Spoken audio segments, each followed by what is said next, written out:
Šiek tiek galbūt aikštės kokybė su laiku gerės, bet faktas tas, kad futbolas į Alytų grįžta ir norisi palinkėti dzūkeliams šį vakarą. Abiejose ekipose pokyčių tiek Šiaulių startinėje sudėtyje, tiek ir Alytaus Dainavos komandoje galima rasti pasikeitimų. Čia Baftalovskis, jo galimybė smūgiui ir gera galimybė, šansas įvartis.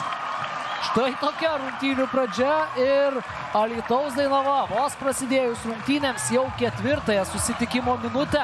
Labai smagu matyti, kad rungtynės prasideda būtent jau įvarčių ir tas futbolas tikrai turės būti kitoks iš Šiaulių pusės, nes kaip bebūtų, kol 0-0, vienaip galbūt modeliuojamas žaidimas, ypatingai svečių ekipos dabar, kada įvartis. O čia Šiauliai toliau naudoja spaudimą ir šį kartą privertė Gustą Zabitą klysti, buvo priverstas išmušti kamuolį jis už šoninės linijos, o čia pirmasis Šiaulių šansas. Deividas Šešplaukis, taip. Labai geras ir toks stiprus perdavimas, kada nereikia smūgiuoti taip jau stipriai, tiesiog nukreiptas, matome, kamuolys į vartų plotą ir Mickevičius šuolyje kamuolį gaudo.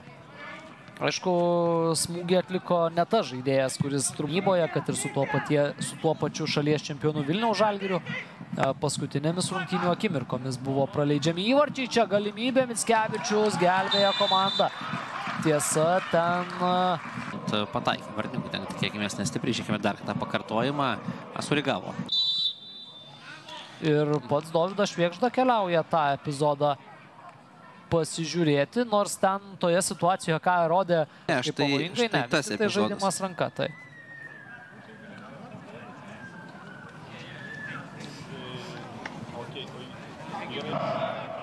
Na ir koks yra Dovydo Švėgždos sprendimas, ir tai yra 11 metrų baudinys.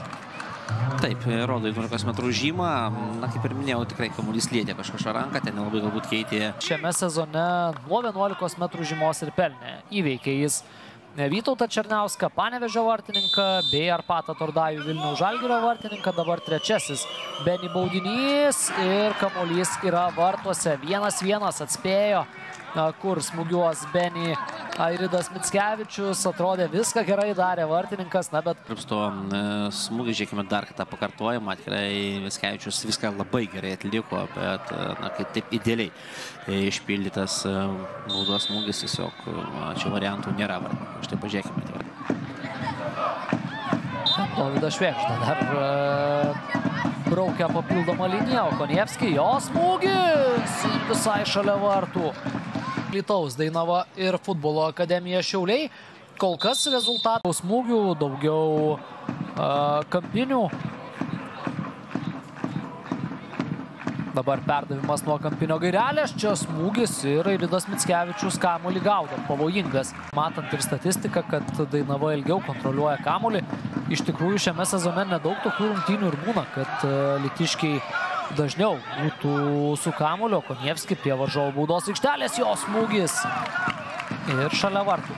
Rungtynių futbolininkas, būtent didžioji dalis balsų priklauso būtent transliacijos žiūrovams ir jūsų balsas gali nulemti, kasgi taps geriausių žaidėjų. Čia Baftalovskio smūgis ir savo gynėjų gyvatvorę priešais vartus, o prie kamuolio Artiomas Baftalovskis, jo bandymas ir Baliutavičius.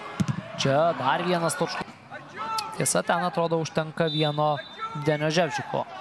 Priešais kamuolį, visi kiti yra baudos aikštelėje. Kubilinsko perdavimas. Ir čia pavojus, Klimavičiaus smūgis ir kamuolys atsiduria vartų tinkle. Puikiai užgurė kamuolį Klimavičius, tikrai buvo sudėtinga atlikti šitokį smūgį, ką išvydome. Susijėmęs kojas bandė, atrodo, pratempti savo raumenis dar kartą visą šį situaciją ir be priežiūros palikta. Lukošiūnas laimi pirmąjį kamuolį, čia dar viena laimėta dvikova ir... Įdomus sprendimas, tai dabar jeigu pražanga... Taip. Ir raudona kortelė. Ir norėjau sakyti, jeigu yra pražanga, turėtų būti rodoma raudona kortelė, nes tai yra jau paskutinės minties pražanga. Taip, žiūrėkime, porą oro dvikovų laimėjo. Ten... Mbaki, Rakičius, jo smūgis ir kamuolys lekia virš vartų ir Na, tai buvo paskutinis. Tai buvo paskutinis Alytaus Dainavos šansas ir Dovydas Švėgžda skelbia apie šių rungtynių pabaigą. 2-1 futbolo.